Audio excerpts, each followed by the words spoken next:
Hello everyone, welcome to my channel. इस video के अंदर हम एक्सरसाइज 1.2 के सारे क्वेश्चंस का सॉल्यूशन देखेंगे।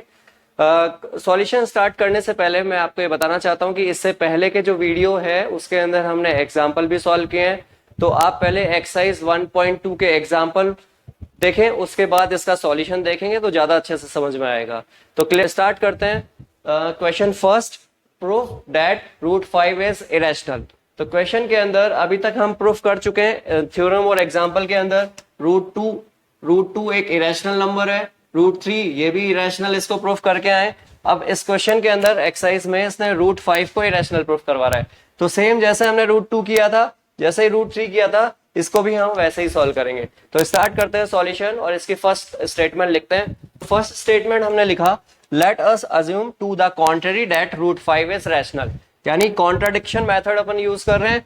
यहाँ पे इरेशनल था तो इसको हम रूट 5 को रैशनल लेट कर रहे हैं, यानी जो भी क्वेश्चन के अंदर दे रखा था उसको जस्ट उल्टा लेट करते हैं। उल्टा लेट किया हमने, रैशनल लेट किया। रैशनल लेट किया तो मैं इसको इस तरह से लिख सकता हूँ, A root 5 is equal to A upon B लिख सकते हैं इसको। और ए अपॉन बी जो है वो को प्राइम नंबर है। को प्राइम नंबर मतलब ऐसा नंबर जिसके अंदर 1 के अलावा कुछ भी कॉमन नहीं होता। तो इन दोनों नंबर्स के अंदर 1 के अलावा कुछ भी कॉमन नहीं है, ऐसा हमने लेट किया है रूट 5 को रैशनल लेके। तो अभी हम क्या करेंगे, क्रॉस मल्टीप्लाई करते हैं। नेक्स्ट स्टेप के अंदर इसके नीचे कुछ भी नहीं है तो 1 लिख सकते हैं, क्रॉस मल्टीप्लाई करो।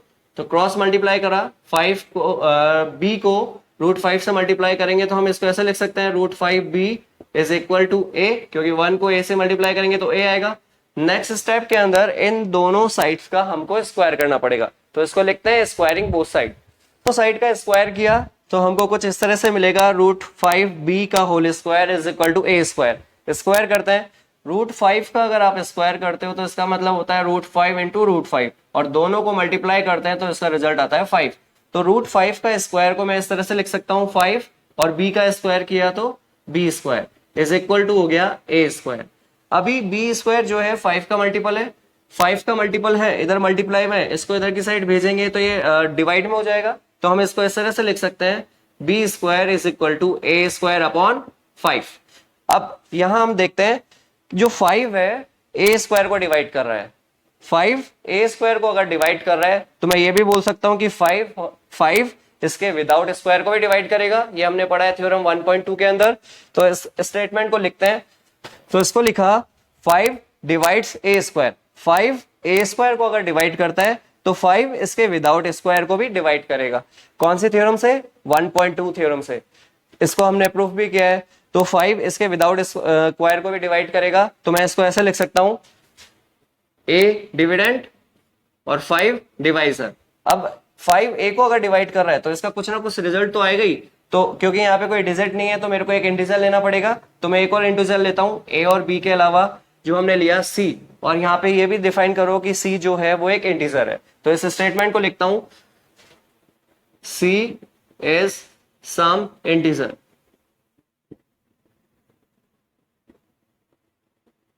सी एक इंटीजर है। अब सी इंटीजर है, अभी मैं यहां से ए की वैल्यू निकालता हूं। ये 5 अपॉन में है, इसके नीचे कुछ भी नहीं है तो 1 लिख सकता हूं। क्रॉस मल्टीप्लाई करोगे तो ए की वैल्यू आएगी, ए इज इक्वल टू 5c। ए की वैल्यू है ए इज इक्वल टू 5c। अभी हम क्या कर रहे हैं, जो इक्वेशन है इस इक्वेशन को तो 1 नेम देते हैं, दिस इज इक्वेशन नंबर 1।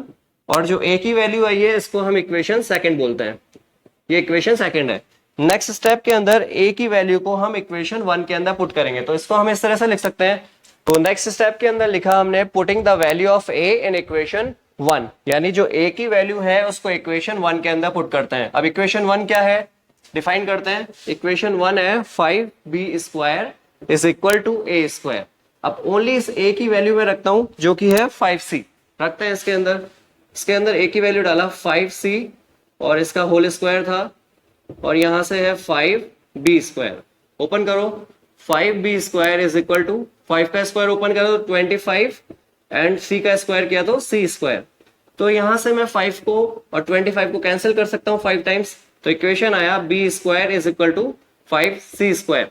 अभी यहां हम देखते हैं कि जो c स्क्वायर है 5 का मल्टीपल है, मल्टीप्लाई हो रहा है, इधर की साइड भेजेंगे तो डिवाइड में जाएगा। तो मैं इसको लिख सकता हूं, b square upon 5 is equal to c square. इसका मतलब मैं ये कह सकता हूं कि 5 बी स्क्वायर को डिवाइड कर रहा है, तो मैं ये भी बोल सकता हूं कि 5 इसके विदाउट स्क्वायर को भी डिवाइड करेगा।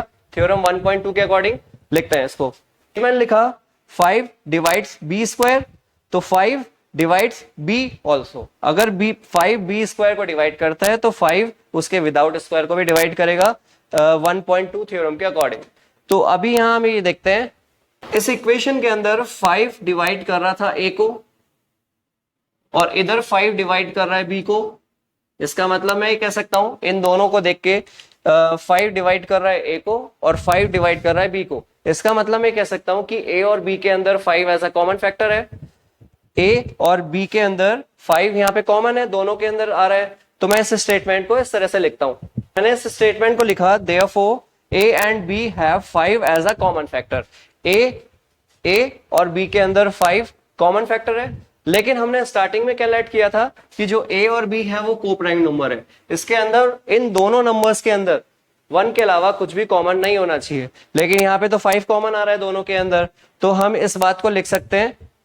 तो मैंने लिखा but this contradict the fact that A and B have no common factor other than 1। यानी ए और बी के अंदर 1 के अलावा कुछ भी कॉमन नहीं आना चाहिए था, क्योंकि को प्राइम था। तो 1 के अलावा कुछ भी कॉमन नहीं है, लेकिन यहाँ पे तो 5 कॉमन आ रहा है, तो यहाँ पे कॉन्ट्राडिक्शन आ गया। ये कॉन्ट्राडिक्शन क्यों आया? क्योंकि हमने √5 को रैशनल लेट किया था, इसलिए कॉन्ट्राडिक्शन आया। तो इस स्टेटमेंट को लिखते हैं। स्टेप लिखा this contradiction has arisen because of our incorrect assumption that √5 is rational. ये कॉन्ट्राडिक्शन क्यों आया? 1 के अलावा कुछ और कॉमन क्यों आया? क्योंकि हमने यहाँ पे √5 को रैशनल लिया था, इसलिए कॉन्ट्राडिक्शन आया। तो हम ये कह सकते हैं हेंस √5 इज इरेशनल। तो √5 है वो इरेशनल होगा। सॉल्व करते हैं क्वेश्चन सेकंड। क्वेश्चन 2 के अंदर हमसे पूछा है प्रूव दैट 3 + 2√5 इज इरेशनल। यानी क्वेश्चन के अंदर हमें ये नंबर दिया, इसको इरेशनल प्रूफ करना है।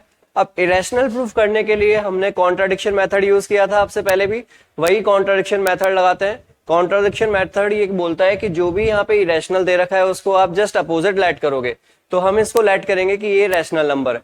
अब सॉल्यूशन स्टार्ट करने से पहले हम यहाँ पे देखते हैं, मैंने एग्जांपल के अंदर भी आपको समझाया था, 3 जो है वो रैशनल नंबर है, 3 रैशनल नंबर है और ये इरेशनल नंबर है। तो रैशनल नंबर और इरेशनल नंबर जब दोनों के बीच में अगर प्लस ऑपरेशन होता है तो उसका रिजल्ट हमेशा इरेशनल ही होता है। ये हमने पढ़ा था एग्जाम्पल 6 के अंदर। तो स्टार्ट करते हैं इसका solution. Let us assume to the contrary that 3 + 2√5 is rational. इसका जस्ट अपोजिट लेट किया हमने। अब ये अगर नंबर रैशनल हम लेट कर रहे हैं तो इसको a/b की फॉर्म में लिख सकते हैं। तो इसको लिखते हैं 3 + 2√5 इज इक्वल टू a/b। आप इसको p और q की फॉर्म में भी लिख सकते हो। और यहाँ पे ये भी समझाते हैं हम a और b जो है वो को प्राइम नंबर है। को प्राइम नंबर मतलब ये दोनों ऐसे नंबर है कि इनके फैक्टर के अंदर 1 के अलावा कुछ भी कॉमन फैक्टर नहीं होगा। तो मैं यहाँ पे लिखता हूं a एंड b आर को प्राइम। नेक्स्ट स्टेप के अंदर हम ये समझते हैं कि जो यहाँ पे √5 दे रखा है ये प्रॉपर इरेशनल नंबर है। क्यों है? क्योंकि √2, √3, √5 इनको हम इरेशनल प्रूफ कर चुके हैं, और अंडर रूट के अंदर कोई भी प्राइम नंबर आता है तो उसको हम इरेशनल नंबर बोलते हैं। तो यहाँ हम इरेशनल नंबर को तो एक साइड रखेंगे, इस पूरे नंबर को तो हम एक साइड रखेंगे, बाकी जितने भी नंबर दिख रहे हैं उनको सबको हम एक साइड शिफ्ट कर देंगे। तो मैं इसको लिख सकता हूं 2√5 तो एज इट इज रखा इज इक्वल टू a/b। इधर 3 था, 3 को अगर मैं इधर की साइड भेजता हूं अपोजिट साइड तो ये माइनस का हो जाएगा, क्योंकि प्लस का था इधर जाके माइनस होगा। अब नेक्स्ट स्टेप के अंदर हम इन दोनों का एलसीएम लेते हैं। इसके नीचे कुछ भी नहीं तो 1 लिख सकता हूं। इनका एलसीएम आएगा b में b का डिवाइड किया 1 टाइम्स गया, और 1 को ऊपर वाले नंबर से मल्टीप्लाई करो। a को 1 से मल्टीप्लाई करेंगे कितना होगा a, क्योंकि जो डिनोमिनेटर होता है उसको तो हम डिवाइड करते हैं और जो उसका रिजल्ट आता है ऊपर वाले नंबर से न्यूमरेटर को उसको मल्टीप्लाई कर देते हैं। सेम 1 की टेबल में b टाइम्स आता है, ऊपर वाले नंबर से मल्टीप्लाई करो तो ये हो जाएगा 3b। इसको हमने इस तरह से लिखा। इधर ओनली √5 को लिखना है, इसके साथ ये मल्टीप्लाई में था तो इधर जाके ये डिवाइड में चला जाएगा, तो इसको हमने इधर शिफ्ट कर दिया। नेक्स्ट स्टेप के अंदर हम ये समझाएंगे कि a और b जो है वो इंटीजर है। अगर a और b इंटीजर है तो ये पूरा का पूरा पार्ट क्या होगा? रैशनल नंबर होगा। ये रैशनल नंबर है तो ये भी रैशनल नंबर होना चाहिए। लेकिन फैक्ट क्या है, फैक्ट ये है कि ये इरेशनल नंबर है, ये रैशनल नंबर नहीं हो सकता है, तो हम उसके अंदर कॉन्ट्रडिक्शन दिखाएंगे। तो लिखते हैं नेक्स्ट स्टेटमेंट। स्टेटमेंट लिखा, since A and B are integers, A और बी है वो इंटीजर्स है।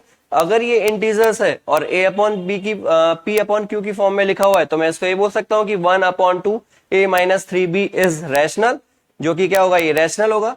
अगर ये रैशनल है तो ये भी रैशनल होना चाहिए, क्योंकि हमने एग्जाम्पल के अंदर इसको समझा था, एक तरफ रैशनल है तो दूसरी तरफ भी रैशनल होना चाहिए, एक तरफ इरेशनल है और आगे रैशनल है तो इसमें कॉन्ट्राडिक्शन हो जाता है। ठीक है, तो अभी यहाँ हमने लिखा ये अगर रैशनल है तो √5 भी क्या होना चाहिए, रैशनल होना चाहिए। नेक्स्ट स्टेप के अंदर हम इसको कॉन्ट्राडिक्शन दिखाते हैं और फैक्ट दिखाते हैं।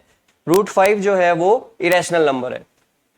तो स्टेटमेंट लिखा, but this contradict the fact, fact क्या है कि जो √5 है वो एक इरेशनल नंबर है। लिख दिया इस स्टेटमेंट को। उसके बाद में हमने लिखा ये जो कॉन्ट्राडिक्शन आ रहा है, कॉन्ट्राडिक्शन क्यों आ रहा है, क्योंकि एक तरफ तो रैशनल है एक तरफ इरेशनल है, तो इन दोनों को हम इक्वल नहीं कर सकते, इन दोनों के अंदर कॉन्ट्राडिक्शन आएगा। ये कॉन्ट्राडिक्शन क्यों आया, ये कॉन्ट्राडिक्शन इसलिए आया क्योंकि हमने 3 + √5 को रैशनल लेट कर रखा था, इसलिए कॉन्ट्राडिक्शन आ रहा है। तो इसी स्टेटमेंट को लिखा, this contradiction has arisen because of our incorrect assumption that 3 + 2 √5 is rational. क्यों आया कॉन्ट्राडिक्शन, क्योंकि 3 + √5 को हमने रैशनल लेट कर रखा है, इस वजह से कॉन्ट्राडिक्शन आ रहा है। तो हम ये बोल सकते हैं, so we conclude that 3 + 2 √5 is irrational. इसलिए हम इस क्वेश्चन को, जो गिवन नंबर था, इसको हमने क्या बोला कि ये एक इरेशनल नंबर है। सॉल्व करते हैं third question. Question third, prove that the followings are irrationals. यानी इस क्वेश्चन के अंदर इसने 3 पार्ट दिए हैं, उन सबको हमको रैशनल प्रूव करना है। फर्स्ट पार्ट दिया है इसने 1/√2, सेकंड पार्ट 7√5 और थर्ड पार्ट है 6 + √2। तो इसका फर्स्ट पार्ट हम लेते हैं, 1/2 इज इरेशनल, इसको इरेशनल प्रूफ करना है। वही कॉन्ट्राडिक्शन मेथड यूज कर रहे हैं। सबसे पहले लेट करते हैं इसको कि एक रैशनल नंबर है, तो स्टार्ट करते हैं इसका सॉल्यूशन। तो स्टेटमेंट लिखा, let us assume to the contrary that 1/√2 is rational. Rational किया, रैशनल अगर हमने लिया तो इसको हम a/p की फॉर्म में लिख सकते हैं। तो इसको लिखते हैं 1/√2 इज इक्वल टू a/b। और सेम वही हम लिख रहे हैं, a/b को दिखा रहे हैं को प्राइम नंबर है, मतलब इसके फैक्टर के अंदर 1 के अलावा कुछ भी कॉमन नहीं है। तो मैं इसको लिखता हूं a एंड b आर को प्राइम। अब यहां क्वेश्चन के अंदर हम देखते हैं कि 1/√2 है। अभी तक हमने पढ़ा है कि √2 एक इरेशनल नंबर है, तो अगर मैं इसको √2 बनाता हूं तो इसको मेरे को रेसिप्रोकल करना पड़ेगा। ये रेसिप्रोकल होगा तो ये भी रेसिप्रोकल होगा। तो नेक्स्ट स्टेप के अंदर हम इनको रेसिप्रोकल करते हैं। तो रेसिप्रोकल होगा √2 इज इक्वल टू, इसको रेसिप्रोकल करेंगे तो ये हो जाएगा b/a। इस तरह से लिख सकते हैं। ठीक है, अब यहां पे हम देखते हैं कि जो b और a है ये एक इंटीजर है, इसको हम यहां पे लिखेंगे, b और a को इंटीजर लिखेंगे। अगर ये इंटीजर्स है तो ये रैशनल नंबर होगा, ये रैशनल नंबर है तो ये भी रैशनल होना चाहिए। लेकिन फैक्ट क्या है, फैक्ट ये है कि जो √2 है वो एक इरेशनल नंबर है। तो इरेशनल नंबर को रैशनल नंबर के सामने हम नहीं रख सकते, इक्वल नहीं कर सकते, तो यहाँ कॉन्ट्राडिक्शन आएगा। तो लिखते हैं इस स्टेटमेंट को। स्टेटमेंट लिखा, but this contradict the fact that √2 is irrational. लेकिन हमको पता है कि जो √2 है वो एक इरेशनल नंबर है। अब यहाँ इरेशनल है तो कॉन्ट्राडिक्शन आएगा। ये कॉन्ट्राडिक्शन क्यों आ रहा है, क्योंकि हमने यहाँ पे 1/√2 को रैशनल लेट कर रखा है, इसलिए कॉन्ट्राडिक्शन आ रहा है।